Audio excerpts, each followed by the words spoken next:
किसी ने क्या खूब कहा है, आए थे हरिभजन को ओटन लगे कपास।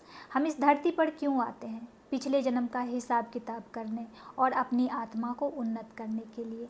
लेकिन इस दुनिया के मोह माया में हम ऐसे खो जाते हैं कि हम अपनी आत्मा को ही भूल जाते हैं। जी हाँ दोस्तों, मैं हूँ कल्पना और मैं बड़े ही दिल से स्वागत करती हूँ आप सभी का मेरे इस चैनल पर। आज की कहानी है एक राजा की, जिसकी 4 रानियाँ थीं। राजा बूढ़ा हो चुका था और बीमार भी रहने लगा था। राजवैद्य जब राजा को देखने आए तो कहने लगे, महाराज अब आपके पास ज़्यादा समय नहीं है, अब आपको आराम करना चाहिए। राजा ने राजपुरोहितों से पूछा तो राजपुरोहितों ने कहा, महाराज आपको अपना उत्तराधिकारी घोषित कर देना चाहिए और जीवन के अंतिम समय में संन्यास आश्रम में चले जाना चाहिए, यानी जंगल में जाके रहना चाहिए, क्योंकि प्रभु के पास जाने से पहले उन्हीं को याद करना सर्वोत्तम मार्ग है उन तक पहुंचने के लिए, और भगवान भी आपको मुक्त करेंगे। राजा ने राजपुरोहितों की बात को अच्छे से लिया और उसने संन्यास में जाने की तैयारी शुरू कर दी। राजा ने सोचा कि संन्यास में अकेले मन नहीं लगेगा, क्यों ना अपनी पत्नी को, किसी एक पत्नी को अपने साथ लेके चलूं। राजा अपनी सबसे छोटी पत्नी के पास पहुंचा और कहने लगा, महारानी मैं संन्यास आश्रम में जा रहा हूँ, जंगल में रहने वाला हूँ और मेरे जीवन का अंतिम समय आ चुका है।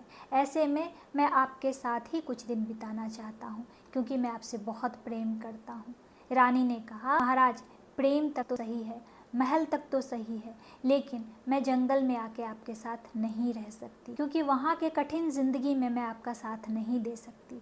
ये सुन के राजा का मन बड़ा दुखी हो गया। राजा सोचने लगा, जिस रानी को मैं इतना प्यार करता था, इतनी मोहब्बत करता था, आज जीवन के अंतिम समय में बड़े ही साधारण शब्दों में उन्होंने मेरे साथ चलने से मना कर दिया। खैर, बड़े दुखी मन से राजा अपनी तीसरी रानी के पास पहुंचा और कहने लगा, रानी मैं संन्यास आश्रम में जा रहा हूँ, मेरे जीवन का अंतिम समय आ चुका है, इसीलिए मैं कुछ दिन आपके साथ बिताना चाहता हूँ। तीसरी रानी ने कहा, महाराज इस महल तक तो ठीक है, पर संन्यास आश्रम में आके मैं आपके साथ क्या करूँगी, वहाँ पे मुझे अच्छा नहीं लगेगा, मैं बोर हो जाऊँगी। राजा ने कहा, तो क्या आपको इस महल में मेरे बिना अच्छा लगेगा, आप यहाँ पे मेरे बिना बोर नहीं हो जाएंगी? रानी ने कहा, नहीं महाराज, आपके जाने के बाद मैं दूसरा विवाह कर लूँगी और मेरा मन लगा रहेगा। ये सुन के राजा का कलेजा छलनी हो गया। राजा ने सोचा कि इन रानियों को क्या हो गया है, मेरे ज़िंदगी के दिनों में तो ये बड़े खूबसूरती के साथ मेरे साथ रह रही थी, जब मेरा अंतिम समय आया तो बड़े ही आसानी से इन्होंने अपना हाथ मेरे हाथ से छुड़ा लिया। खैर, राजा ने अपनी दूसरी रानी के कमरे का रुख किया। वहाँ जाके राजा कहने लगा कि महारानी मेरा अंतिम समय आ गया है और मैं संन्यास आश्रम के लिए जा रहा हूँ। मैं चाहता हूँ कि आप भी मेरे साथ चलें, ताकि जीवन के कुछ क्षण मैं आपके साथ बिता पाऊँ।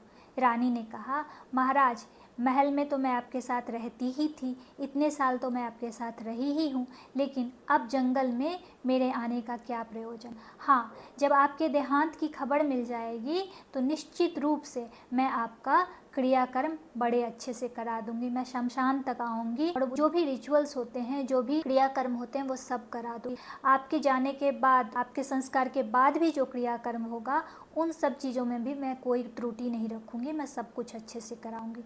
लेकिन सॉरी, मैं आपके साथ नहीं आ सकती। ये सुन के राजा का मन बहुत दुखी हुआ और राजा दूसरी रानी के कमरे से बाहर आ गया। तभी पीछे से किसी ने आवाज़ दी, महाराज कहाँ चलना है, मैं आपके साथ चलने को तैयार हूँ। राजा पीछे पलट के देखता है तो एक स्त्री जो साधारण वेशभूषा में, बिना गहनों के, बिना श्रृंगार के खड़ी है और राजा से साथ चलने को पूछ रही है।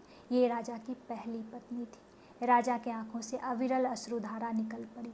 जिस पहली पत्नी की जिंदगी भर मैंने अवहेलना की है, आज अंतिम क्षणों में वही मेरे साथ चलने को तैयार है। ये कहानी सिर्फ उस राजा की नहीं है, ये कहानी है मेरी, ये कहानी है आपकी, ये कहानी है हम सब की और हमारे साथ रह रही उन 4 रानियों की। चौथी रानी यानी हमारा शरीर, जिसकी हम इतनी देखभाल करते हैं, इतनी परिचर्या करते हैं, इतना सजा के रखते हैं। जीवन के अंतिम दिनों में सबसे पहले ये हमारा साथ छोड़ देते हैं। तीसरी रानी है हमारी भौतिकवादी चीज़ें, हमारा मोबाइल, हमारे गैजेट्स, हमारा लैपटॉप, हमारी गाड़ी। आपको याद होगा, अगर आपने कहानी ध्यान से सुनी होगी, कि तीसरी रानी ने कहा था, आपके जाते ही मैं दूसरा विवाह कर लूँगी। हाँ, हमारा आँख बंद करते ही ये भौतिकवादी चीज़ें किसी और की हो जाती है। फिर आती है दूसरी रानी, यानी हमारा समाज, हमारा परिवार, जो शमशान तक हमारे साथ चलती हैं, सारे रिचुअल्स करती हैं, सारे संस्कार निभाती हैं, लेकिन फिर भी वो हमारे साथ नहीं आती है। हमारे साथ आती है हमारी पहली रानी, यानी हमारी आत्मा, हमारा सोल, जिसे हमने पूरे ज़िंदगी इग्नोर किया है, जो हमें भगवान की तरफ से मुफ्त में मिला है, गिफ्ट रूप में मिला है, लेकिन कभी भी हमने उसको वैल्यू नहीं दिया, उसका आदर नहीं किया। इसीलिए वक्त रहते संभल जाइए, अपने आप का आदर कीजिए, अपनी आत्मा का आदर कीजिए, अपने सोल को वैल्यू दीजिए और जीवन में ऊपर उठिए। आशा करती हूँ कि मेरी ये कहानी आप लोगों को बहुत अच्छी लगी होगी।